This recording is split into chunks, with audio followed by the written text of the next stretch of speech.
Hello, ladies and gentlemen, and welcome to the REC podcast, brought to you by REC Comics and Collectibles. I'm your host, Roman Chavez, and with me, as always, Erik Icarus. Eric, what's up? You can find us on the gram at REC Podcast. You can follow myself at Roman REC Podcast, and you can follow the shop at REC Comics, or come check us out at 7679 North Union Boulevard in Colorado Springs, Colorado. And this guy, you see him around. You be around, baby. Yeah, checking in the gigolo streets, okay?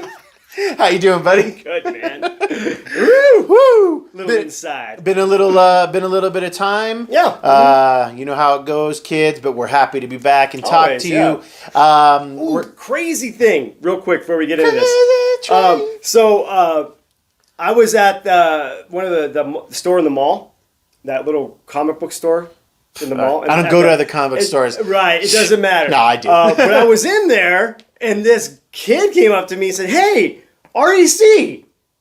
And I was like, yeah. He's like, Erik Icarus. And I'm like, yeah. Very weird. First time it's ever happened to me. Yeah, bro. And he says he listens to the show all the time when he's at work. Nice. Got your name. I'm so sorry. Jesus. Why would you even do that to you? Oh, Phil. Phil? Yes, Phil. Shout out to Phil. Yeah, Thanks comes in for here all the watching. time, so, Thanks yeah. for listening. Yes. I really appreciate that. Yeah. So very strange. I don't know if I liked it.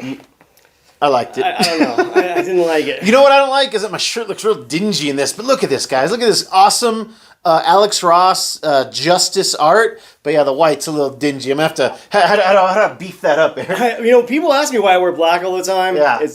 I'm not trying to look, fraught with like depression. I just don't like washing my clothes. Gross. So you can't tell how dirty your clothes are when you wear all black. I disagree, sir. But yeah, this is not looking dingy. But yeah, check out that awesome Alex Ross art. Come on, you can't. Got a little Shazam in the pit. A little pit. And Ant-Man or the Atom. Yeah, this is a great shirt. Even the back, man. Oh, yeah, Plastic Man. Yeah, it's a great shirt. How did they not give Jim Carrey to do that in his prime? Dude, Would have been great plastic. that would have been really cool. I think he'd still do it. Yeah. I think. Dude, he's. I think we just leave him retired. Yeah. Thank you for your service, Thank Jim you, Carrey. Jim. Love you, bro. Yeah, you made me laugh. I mean, even as much as seeing him perform with like 50 Cent. Yeah. On stage, just dancing and shaking his head. Mm-hmm. The guy was a pure showman, and I hope he enjoys his retirement. Heck yeah. Keep on painting. Painting, right? Yeah, his painting's awesome. Give you one, Jesus. I try to get his manager to, because he said he gives his paintings away. Yeah. Oh, okay. So, if you ever this, I would appreciate it. I would totally appreciate it. We are getting way off track. Kids, we got a second episode of She-Hulk, the greatest Disney Plus show on and ever will be. As you can tell, I'm being a little bit facetious. My friend here, what did you think? Dude, I'm going to hate this show, man. I so really crazy, do, man. dude. I hate it. Okay. Oh, no, go first. Go positive, and then... No. You've already started the ball rolling. I'll beef it up. I'll help you. I'm going to help. I don't know. Where do we start, man? It was short. 22 minutes. Clocked in at 22 minutes. That is... what? That's not... This is all filler. No killer. I'm going to help you there, though. You have the Hulk, a.k.a. Mark Ruffalo, literally phoning his performance in. I will say, kids, spoilers. There was a scene that infuriated me, and it shouldn't, but it does, that the Hulk answers his phone in deep space. That's upsetting because in an episode that was 22, 25, whatever it was, because I think it was like 27 minutes, but like 5 of it was recap. Yeah. There's no reason you can't say, hey, take this, we still are monitoring your changes. Right. If anything happens, this is Special Avengers tech. Right. Yeah. Tony Tech. Yeah, that's it. But not no, he answered Verizon phone. Yeah, he answered his Apple. Hey, what's up, Jen? Yeah. And then on a ship, but we'll get back to that ship because it opens with you don't even get to see the fight between her and Titania. Mm-hmm. It just kind of recaps it with the news. Yeah, which I understand. You've got to save money. Yeah, I understand, but it was lame. It was lame. Very lame. Okay, and you just get these which I guess there are real news correspondents telling it, which gives a level of realism. Yeah. But then it cuts to these kind of What I'm assuming is Jessica Gao is the head writer. Is her interpretation of what men think? Like, oh, she's She-Hulk, right? She-Hulk. It was a little offensive to me. It's kind of trivializing what people. It trivializes people. And you're not the first person to tell me that. Obviously, I talked to all of my customers that have seen the show and that have, we try to talk every week. So I really do. My wife and I, we watch it together. She thinks it's okay. It takes a lot to impress her. But you're right. The show is unimpressive. Really much so. It's unimpressive, but I am enjoying it because my level of I have it tuned down on these things now after Falcon Winter Soldier, and it really is Marvel's fault because of how good it started out and how amazing WandaVision was. Sure. Loki was good. But the thing is like, I like this stuff. Like, this is how comic books are. There's a lot of exposition, and there's a lot of but it feels like less because you're reading it, but 6 issues would be an episode. Sure. In comic book form. So it's like, like, these do feel like comic books. Like, comic books are sitcoms. Sure. Big events are movies. Okay. You could even hash that out into big events are regular movies, and then those mega events are, Endgame, Okay, sure. But, this stuff, we're not going to get any of the character stuff. It's just that they're not really resonating with us. No, I think it's not resonating with a lot of people. Yeah, and like, and my wife included. Like, she just thinks it's okay. She likes Bruce Banner. She loves Mark Ruffalo. Of course. And I think, obviously him even phoning his appearance in was great. Yeah. But I think it's doing some harm as far as, whatever agenda they're trying to push subconsciously, it's not working.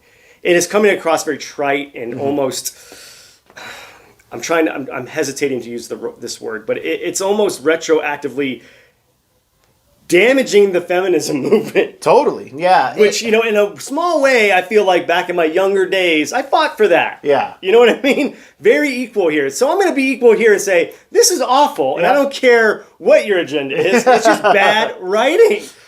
But I will say this, I don't even think they meant to do this.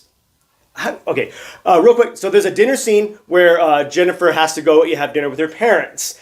And they never bring up the fact that she's She-Hulk. Yeah. And I love that. Yeah. But I don't know if they did that intentionally. I think they did. You think so? Yeah. I think it's like they talk literally about everything else but the fact that she's not She-Hulk. I love that. I that like made me laugh. the human aspect of it a lot. Did you realize that the dad is cousin Laddie? Oh, yeah. Bronson Penshaw. Yeah, That's from Perfect right. Strangers. No, not Bronson. Oh, okay. I don't know his name. It was cousin Larry. Yeah. Bronson Penshaw's Balky. Oh, okay. So, we always quote Perfect Strangers. We do. So. Yeah. So anyway, cousin Larry, love you. That's right. Yeah, dude. I thought that was hilarious. And I will say, a great thing that they did was not a. A lot of these newer shows like to have the bad dad syndrome. Yes. Very supportive father in this, which was refreshing. Credit where credit is due. Yes, same thing in Miss Marvel. The dad was very supportive. So I like where this is going. In Moon Knight, the mom straight up beat her kid. So there is some balance going on. There's some balance going here. But it was nice to see the supportive dad thing, since we are supportive dads ourselves. Absolutely. And the best part of this was the fact that she doesn't want to be this kind of. It was like the Leela episode where she's the pitcher in Futurama. Right. They just wanted a female to be the lead. Well, they just want a superhero to lead those. Okay, so like at the end of the show, she becomes she gets fired at the beginning of the episode because she's a liability. Yes. So at the end of the episode, she gets a job offer to work at a law firm defending superheroes. Yeah. Which head up the superhero division. Love it because this is what the show should be focusing on. Yes. This is all the show should have been was her. Just defending superheroes, like it's her. Like they could almost play it like like Angel season 1. They come into the office. Yeah. They tell her what happened. They flashback. They give us through flashback what this superhero did. Yeah. And she has to defend him. Yeah. I'm with you there. That would be kind of awesome. Yeah. We get some like lower C, D superheroes, maybe some villains that she has to defend because she has a moral vacuum as a lawyer. So it's her duty to defend people she's not necessarily on the same page with. How cool would that be? I mean, that's what they're doing. Maybe we go this way. Let's see what No, happens. that's what they're doing. I know, but how much of this do we get? The Emil Blonsky thing it was such a great thing that they wanted her to defend Emil Blonsky. Sure. She's like, I have a conflict of interest. He tried to kill my cousin. And I think the best part of this show was the moment where the guy's like, look, this is what we want you to do. Right. If you can't do it, we'll find somebody else. But just go talk to him. Sure. Just go talk to him. So she goes and talks to him. Great and it was a scene, by really the way. great Best scene with scene in Eli, the show. not Eli Roth, Tim Roth. Tim Roth. Saying like, hey, like I'm a soldier. Yeah. I was on loan from my government to your government because they needed help stopping Containing the Hulk. Like he's like, I thought I was going to be a superhero. Yeah. And I'm in a cell and he's not. Right. And he's done way more damage. Way more damage. And it's all about perception. Yes. Which I think that's brilliant if that's what they mean to do. I think they're going to do that. I think they're playing to public persona and how the media can either damn you or make a hero out of you. Yes. So if this is where it's going, I'm on board. And the kind of twist of like, okay, she wants to take the case, and now it gets out that, because if you remember in Shang-Chi, we saw the Abomination in the underground Macau fight club. Clearly, him and Wong have something going on where they're friends, or at least like, hey, let's make a little money. Yeah, sparring partners. And then we even saw when he opens the portal to send Emil back to where he was. Cell. It's his cell. Which is awesome. So they set that up a detail. long time ago, which is great. So again, credit where credit's due, guys. That was brilliant. Awesome. So it kind of gets leaked that he is doing this. They're like, is the Abomination, has he escaped? He hasn't. He's still in his cell, but he does leave from time to time. Right. He's like Andy Dufresne, but he comes back. And the Abomination crawled through several miles of human fecal matter, kids. Instead of the woman poster, it's a poster of Captain America's ass. Oh, gosh. Well, that's the cupcake on the wall. Well, that was funny that on the back of Jen's, or on her wallpaper on Jen's phone. It's got a Cap's ass. Butt. Yeah. And then we've got what was cool though, a couple little things is that she's scrolling through like a BuzzFeed type thing, and there was like an article was like, what's the deal with a giant hand sticking out of the Atlantic or wherever? You know what the cool thing about that, which is I think is a testament to She-Hulk in general, is that it actually got the Eternals trending on Twitter. Yes, that is a feat in itself. Hey. You did it. You did it, She-Hulk. You did it. And it also had reference to a man in a bar fight with claws. Mm-hmm. Just give me little things. Yeah, Vega, the Spanish fighter boy. But I liked the episode, but we've got to really judge it as a whole. And yes, it's not... The writing's not good. It's not meeting people's expectations, but... I mean, it's meeting, for the most part, it's checking a lot of the boxes I thought it was going to check. It has left some boxes unchecked, but we're episode 2 in. We're barely an hour into the show. Every episode's number 2. Man. I will give you a... you know what? I feel like the show gave a perfect metaphor for what it is. It does say Jennifer can... drink copious amounts of alcohol as She-Hulk, but not get drunk. Yeah. But still gets hungover. Yeah. That's what this show is. Ooh, man, that's You're not rough. getting drunk, and you're waking up with a hangover. And by the way, and it does show that when she turns back into Jennifer after drinking the alcohol. She does. But that's not how... She explains it that She-Hulk's metabolism works different, but that's not how metabolism works. I don't know if you know that, because had she metabolized it, it would already been out of her system, and Jennifer would have been fine. But I get it, comic book science. You're absolutely right. Yeah, regardless, she's already metabolized it. You're absolutely right. But it adds to the comedic value. I'm okay with that. That's fine. I'm just nitpicking. Yes. On some more. We need a really good fight with Jen. We need that for the guys because we are stupid and we. Oh no! Whoa! We need some action. No, we don't, dude. I'm digging it. We all, I think, comic book fans need it, and we're all stupid. Okay, fair enough. Comic book fans need this, and I liked the Jen Hulk fight in the first episode. So that was fine. So there is going to be some action. I would rather have seen the Titana fight. True. As opposed to the Mark Ruffalo or the Hulk and other Hulk fight. Yeah, that's true. That's true. We have some other. We know that we're getting some other, comic book stuff being adapted, brand new. one thing that Marvel has been doing lately that I think all of us have been noticing, is they're really trying to bring in the modern Marvel books and characters into the MCU, which does help. Like as a shop owner, it does get people interested. Absolutely. One of the books that just came out recently, which is no coincidence, is a new Thunderbolts book. This is a new series written by, oh my gosh, I didn't even have the name on me. Zub? Zeb. No, not Zeb Wells. It's not Zeb Wells. Let me pull this up real quick. This is Jim Zub, and drawn by Sean Ikase, maybe, is how you pronounce it. But we have a new Thunderbolts team. Those of you who are reading Devil's Reign, Based on this team. Yeah, this old school team, which also came out this week, kind of giving you some backstory on who the Thunderbolts were, right?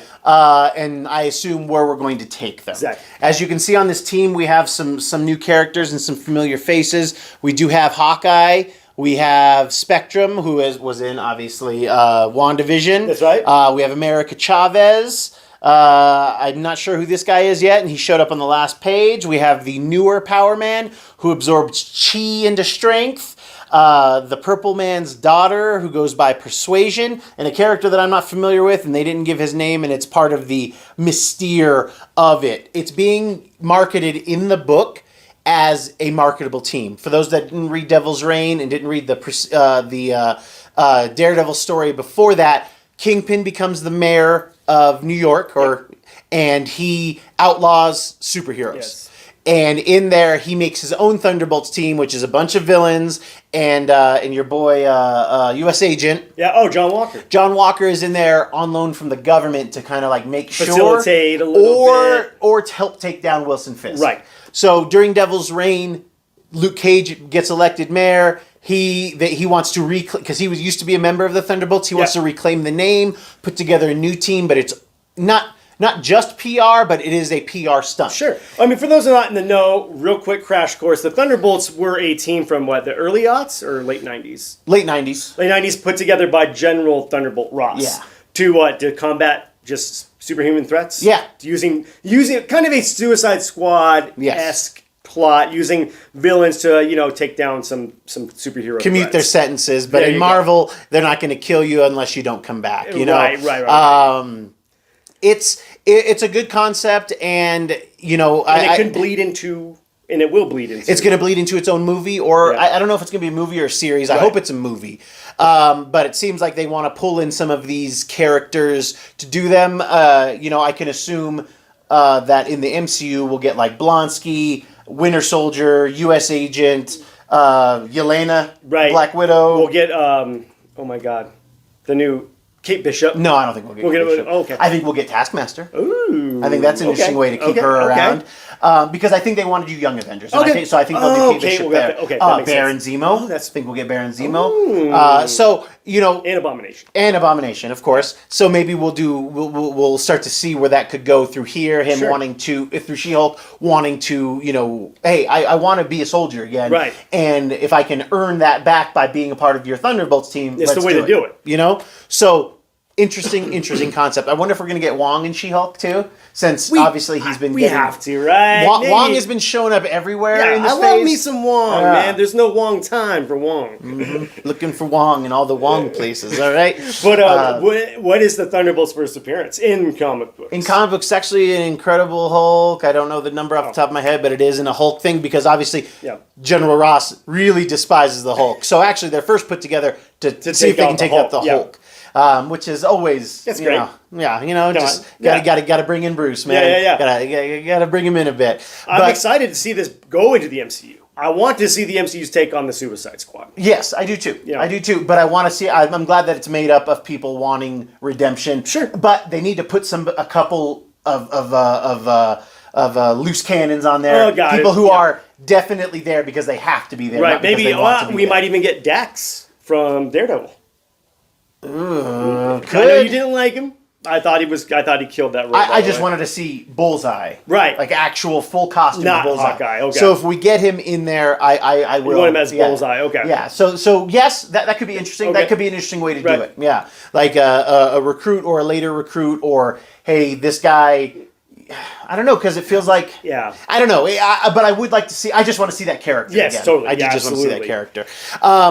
But yes, the first issue is interesting. Yeah. From the PR standpoint. Luke is like, I would do it myself, but as I'm doing mayor, this, yeah. and like, so they're the only sanctioned team allowed in New York City. So that makes, so like, you can't just like So roll it up was there. like a sovereign police state in a strange way. In a strange way, so it does have some layers to it. I that could like be very that. interesting. And he's like, in the first mission, they do save the people, but they cause a lot of damage, so that's causing trouble for Luke. Right, Because he's like, right. like, I need you guys to do this and do it cleanly.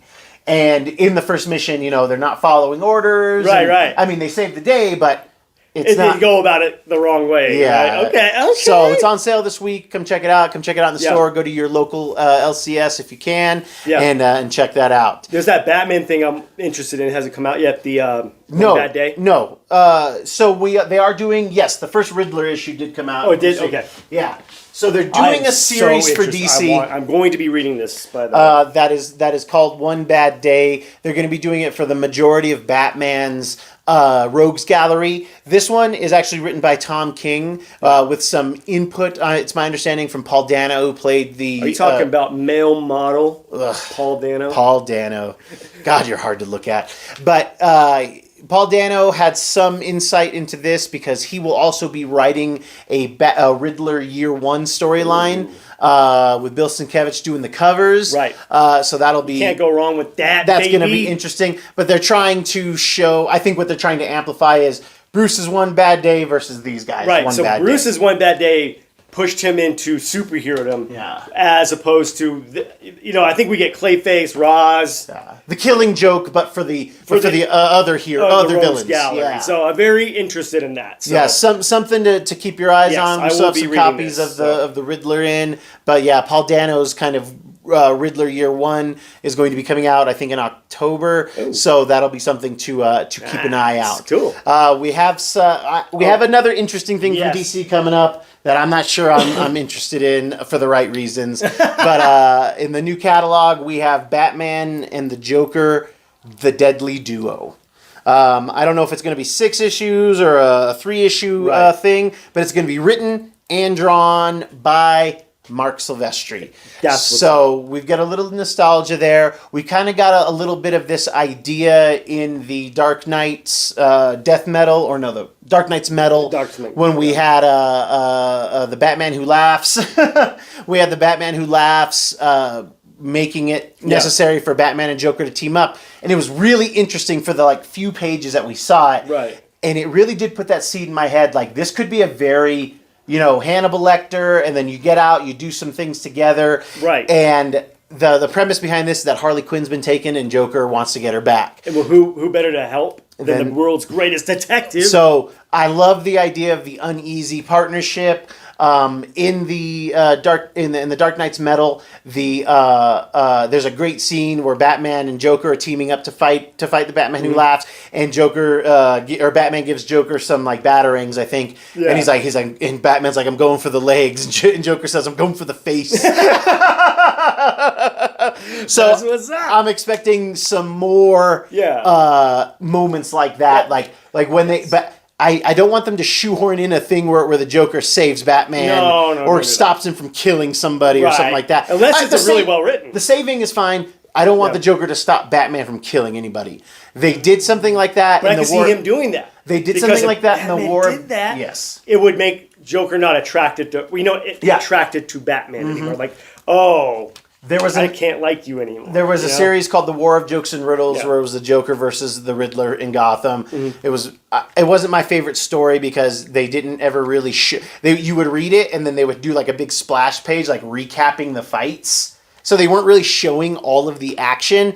And it was a really strange way to tell the story, but So spoilers. they kind of like She-Hulk, Titanic. Oh my god! Yes, they did. So DC breaking ground before other people.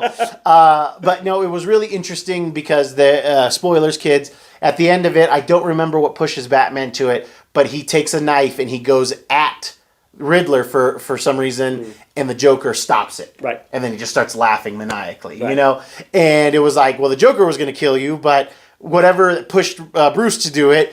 You stopped him, and it is framed that it is an early interaction, so it's not like Batman today. Right. But it is.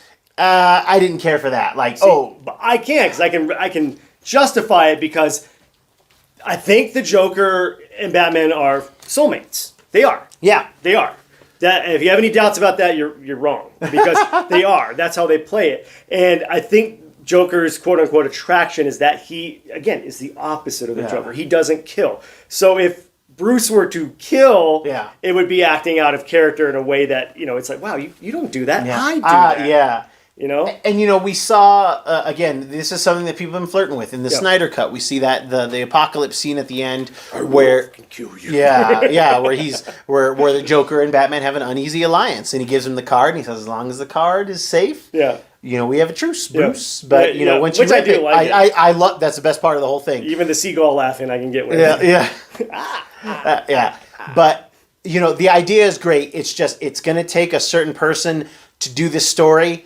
I'm not the biggest Silvestri fan of writing. I love his art, but I'm not a big fan of his story writing. Right. He and Jim, I think, are the weakest of the original 7 from Image. You're talking about the Image 7. Okay. The Image 7. Okay, I think that I actually think Rob writes better stories than Mark and Jim. He does. So, absolutely. It is...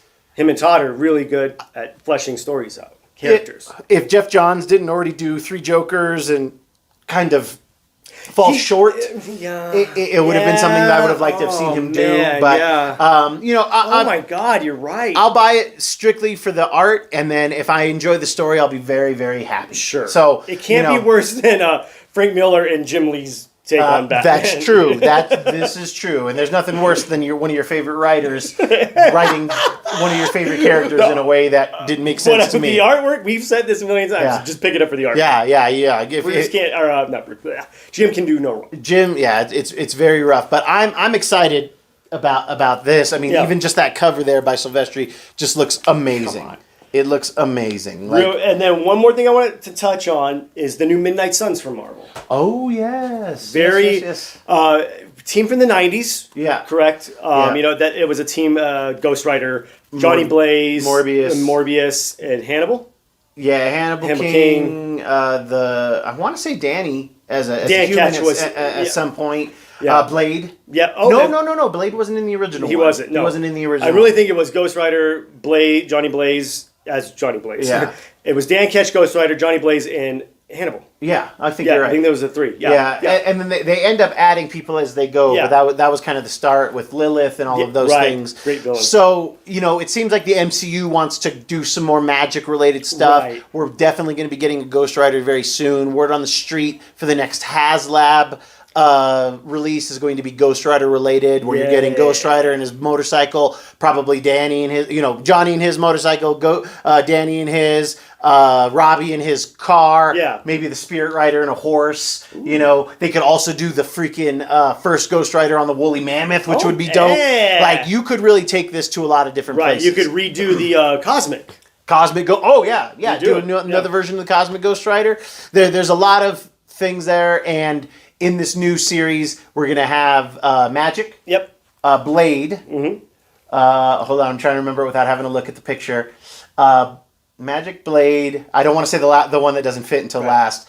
Help me Brother Voodoo. Brother Voodoo, maybe. Tentatively. Yeah, it looks like it could be a Lady Voodoo, to be honest. I think it might be Lady Voodoo. And then the lady next to Lady Voodoo, who I'm not familiar with. Oh, Black Alice. And then the shoe that doesn't fit for me is Wolverine. Oh, then Spirit Rider. Oh, and Spirit Rider. I'm sorry. Spirit Rider I'm very interested in. Yeah, that's cool. Which is basically Native American Ghost Rider. Yeah. Okay, which is awesome. Cool. And you get the whole shaman aspect of it. That's very cool. Yeah. Yes, I loved Apache Chief and Superpowers, and I loved when they did their version of I can't remember if they just called him the Shaman, because I know that the Alpha Flight has Shaman. Right. But DC ended up adapting the Apache Chief into Manitou Raven. That's Manitou Raven. Yeah. And he was the innate chalk type of guy. Yeah. So give me representation in comics that make total sense. Yes. We've had the Spirit Rider around before. Right. And it totally makes sense to me. What doesn't make sense is Wolverine. Yeah. But that was to say, literally replace him with anybody else and it would have been fine. Man-Thing.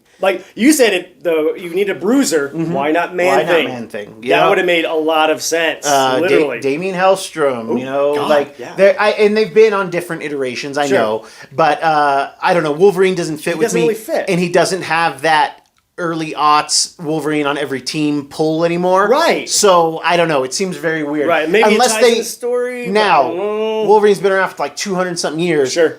Does he had to have tangled. Oh yeah, with that stuff. something. He obviously has a lot of vampire knowledge. That's true. So there are Japanese myths. So right. there could be stuff that they could put him into that can make sense, and I hope that they do that. Yeah, absolutely. Yeah, that very stoked on that, and I'm excited to start reading that. Yeah. Is that out yet? I think it comes out next week or possibly the week after. I will be reading that. Yes. Real quick, honorable mention. I want to give a shout out to our cover of the week. I don't know. It was a Killing Joke, but I don't know where it Oh, went. yeah, it was for Harley. Well, this is from last week. This is my cover of the week. Our cover of the week. This is from last week. We might do this from time to time. Yeah. This was a Killing Joke reference, but for Harley Quinn. Yeah. It was the variant cover to her issue 21. Yes. And I showed it to Eric today, and he fell in love with it. We got to just shop that out real quick. All right, kids, guys. Thank you, guys. That is our show. Yeah. If you like what we're doing, please hit that subscribe button.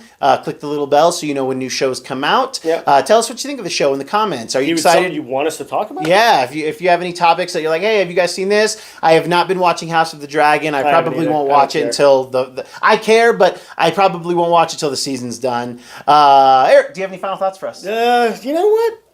I'm just stoked for Midnight Suns. To the Midnight Suns. Yeah, there we go. Cheers to the Midnight Suns. Sundown on the Midnight Suns, baby. All right, that's weird. All right, it was Full there. moon on the Midnight Suns? That sounds like a butt thing. Yeah. Kids, thank you for watching. Thank you for listening. I have been your host, Roman Chavez. I'm still Eric Icarus. And we'll catch you on the next podcast.